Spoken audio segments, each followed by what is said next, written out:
Welcome back, everybody, to Santa Fe Fashion Week Fashion Behind the Curtain podcast. I'm really excited to have Dana on as our guest today. Dana, can you tell us a little bit about yourself? Yes, I am 48 years old. I am a mom of two young adults. Been married for going on 29 years.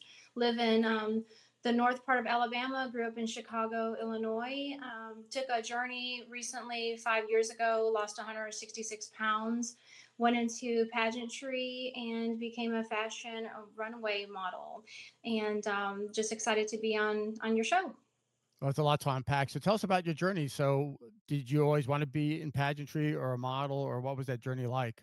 Well, when I was younger, I lost my mom when I was 14. I really didn't have a whole lot of time with her. And the time I did have with her, we watched a lot of the pageants. We watched the Miss America, the Miss USA pageants, the Miss Teen USA pageants. It was kind of one of our things that we did that we enjoyed.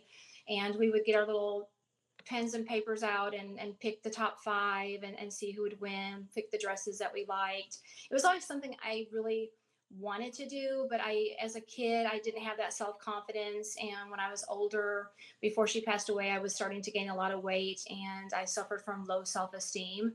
And I always wanted to know what that moment felt like. I thought it was just neat to be able to see all those beautiful young women up there being able to show their talents, and they're just beautiful women. I always enjoyed watching Kathy Ireland, Elle McPherson. I always, loved watching all these models on TV growing up, the Charlie's Angels, and it was just one of those things where you kind of dream about things and you never know if they're going to come full circle. And that was pretty much a lot of my childhood, is watching pageantry.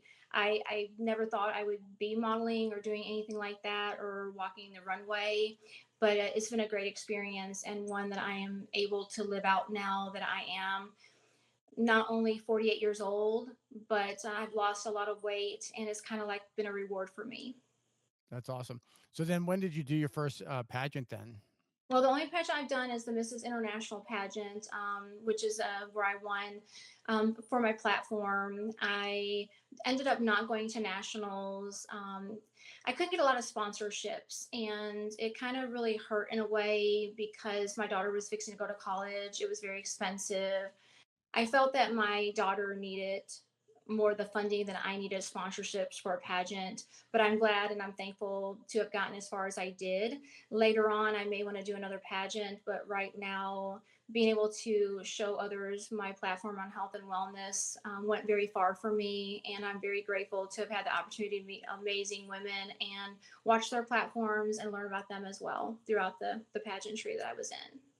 yeah, I understand pageantry is a very expensive endeavor, and a lot of women have to get sponsors because it is very expensive to participate. So, you mentioned earlier, I think before we went on the podcast, you've done some fashion shows as well. Have you done like runway modeling?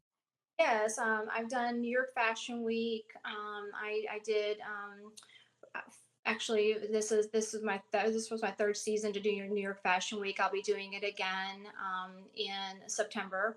I recently got back from Paris and went international and walked the Paris Fashion Week, and it was a wonderful experience. Something I never thought I'd ever get a chance to do, and it to me it was a once in a lifetime kind of thing. And I thought if I didn't do it, I'll regret it. And I'm so thankful that I did it. And there's more to come.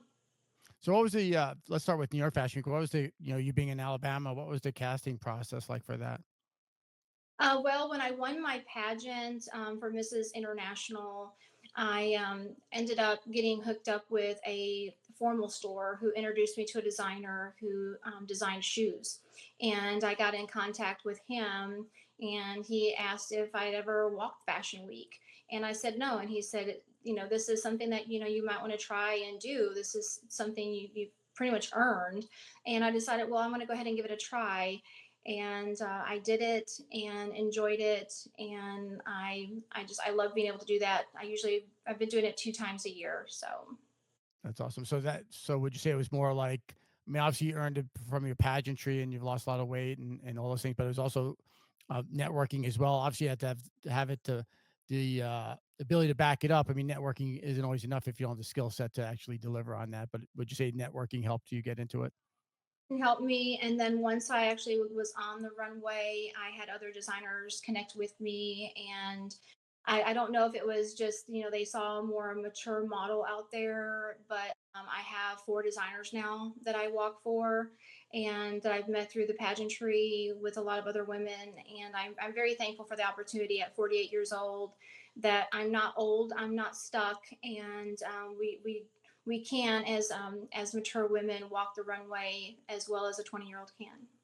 Oh, most definitely. I think a lot of people think they have to be like, maybe in their teens or early 20s to be a runway model. But a lot of designers, their product is targeted to mature women, if you will, women, successful women that can actually afford their product. So I think for a consumer to like connect with that fashion, it's hard to connect if you're seeing like something that's targeted for a woman in their 40s or 50s worn by a 19-year-old. So I think there is a market for people of all ages, be it women or men. So that's great. And so let's walk through Paris Fashion Week. What was that process like? Wow, I was actually supposed to walk in London Fashion Week, and I ended up having to do something with my kids, so I forewent that. And the designer came back to me and said, "We're doing a Paris Fashion Week." And I said, "I would love the opportunity to be able to walk for you since I did not get to walk for you in London." And she was a go. She's like, "Let's do it." And so the process began, and I enjoyed every single minute of it. There's not one thing that I did not enjoy about walking the international runway. Only thing I was nervous about was the flight because I had not been ever been across the pond, and that was the furthest Mhm. I'd ever. No, that's cool. So, what was Paris Fashion Week like? Was it like, did they have their own little pop-up shows, if you will, or was it several designers showing at one spot? What was the show like? There were other different venues, other different hotels and different venues that were being hosted that same week. In fact, I was actually supposed to walk for another designer, except I couldn't get to two venues at one time. I was very honored to be asked to do that as well. But very elegant hotel, and just being in that type of environment and being in Paris Fashion Week, being able to see everyone down the streets and things that were fixing to be prepared to go to Fashion Week and walk the runway was just an experience of a lifetime. I can't describe it other than it was surreal.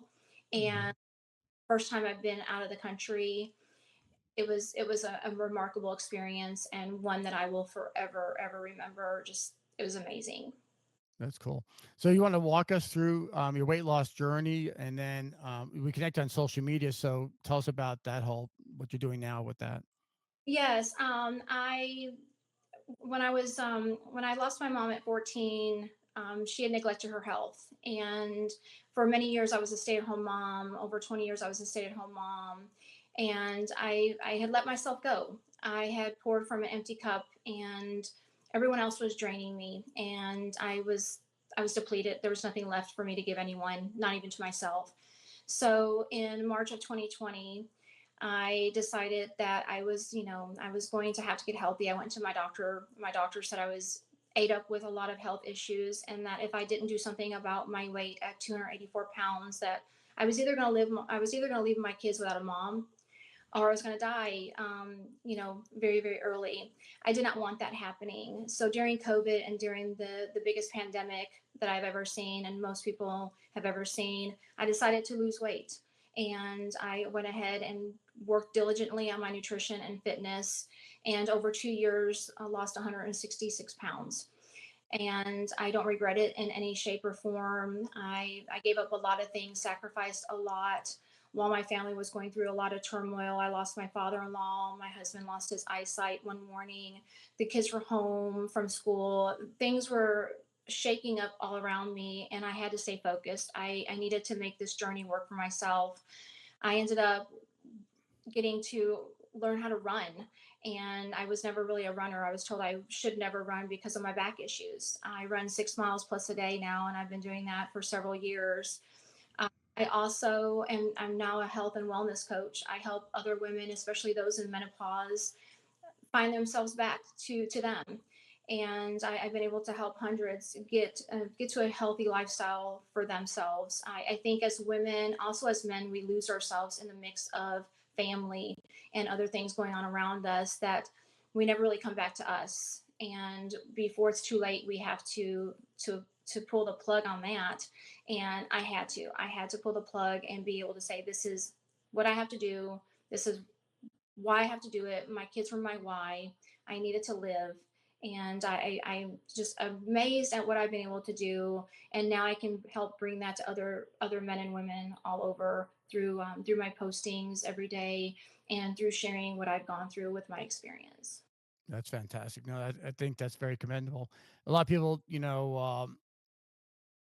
go through these traumatic situations or whatever, and they put on weight, and it is also a health issue, obviously, because of, diabetes and stuff that goes along with that. And it does take a lot of discipline. So it's nice to have someone like yourself that could coach people that have been through it and understand the challenges. So let's go back to the modeling. So for people that maybe have always aspired to model, and I think you and I are both in what we call flyover states. We're not in a major. I'm in Albuquerque. My event's in Santa Fe, and so we're not in New York or L.A., which would be known for more about fashion, modeling, and stuff like that.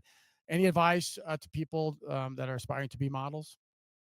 I always tell people that never give up. If you're told no, keep going.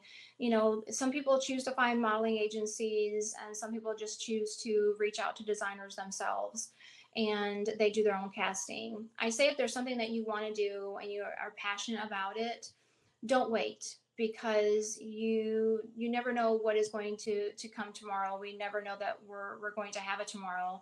I always say just do what you have a passion for.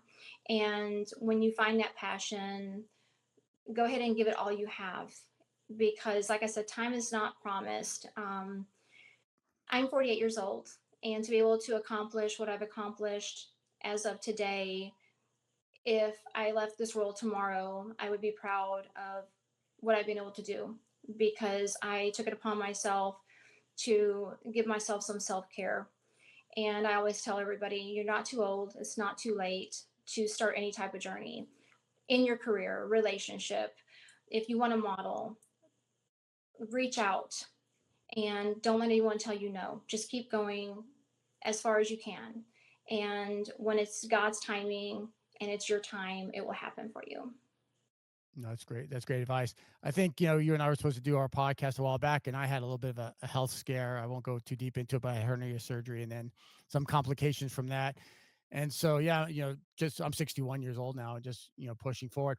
I think one of the challenges too is early on in my life, I was a stockbroker. I lived in Vegas and I worked for Merrill Lynch. I worked for Smith Barney, and I quit probably about 15 years ago. And I have that challenge sometimes where I see my friends that are still in the industry that are doing really, really well. I mean, the stock market's been very challenging the last 3 days if you follow what's going on with the tariffs and whatnot. But I think sometimes it's you look back, it's like, wow, man, if I was stuck with that career, I would be kind of set for life. And instead, I followed my passion, and things are kind of trucking along and things are growing. But I think it's a challenge for a lot of people to follow that passion, and I think a lot of people from what I've experienced, they have this like all or none thing. Like, well, if I can't jump in with both feet, then I'm not going to bother whatsoever. So they work their 9 to 5s, and they go home and they veg in front of the TV, may have a couple of beers, and there's a lot you could do, after hours from work. So you could both, I think, follow, do your career, keep the lights on, and then follow your passion as well. So Yeah, I've always told my kids that regardless of what path they take in life and what they want to do as far as their career takes them, I want them to do what makes them happy. Of course, I want them to have a good career where financially they can make it, but I want it to be something that they enjoy doing every day because if it's not, then it's not worthwhile. I don't want them to be at a 9 to 5 job that they hate.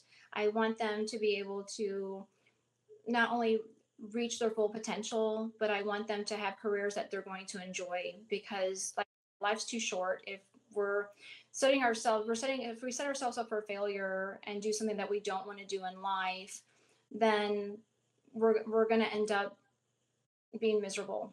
And I always say, we can always make money. We can't always create and get the opportunities that are given. So I always say, take the opportunity when you're given the opportunity. I used to have a lot of doors closed on me, and I will not do that anymore. Any door that opens, I'm going to run through them because the possibility of it opening again may be less likely. No, yeah, I think you're a great role model, and you touched on a lot of great points because the thing is, going back to networking and opportunities, and the wonderful thing, like I talked about earlier, that we are in these flyover states, that with LinkedIn and TikTok and Facebook, there's ways to connect with people. So I don't think that should be an excuse either, because a lot of people are like, well, I don't live in the big city, so therefore I shouldn't try. But anymore via social media, you can make a name for yourself, and you could build like your wellness business and things like that. So no, I really appreciate your time, and I'd love to have you on as guest. If you do, follow your adventures into doing other fashion shows and stuff. Yeah, I will. In fact, I am actually going. I'm going again to New York in September, and the possibility of Paris again in October. So that's, yeah, that's my next adventure. And then everything. So, and I will be writing. I'm in the process of writing a book as well. So Awesome. Well, we look forward to following your journey. Thank you for everybody for listening to another episode of Santa Fe Fashion Week Fashion Behind the Curtain podcast. If you work in the fashion industry, I'd love to talk to you about being a guest on our podcast. Hope everybody's having a great day. Take care. thank you.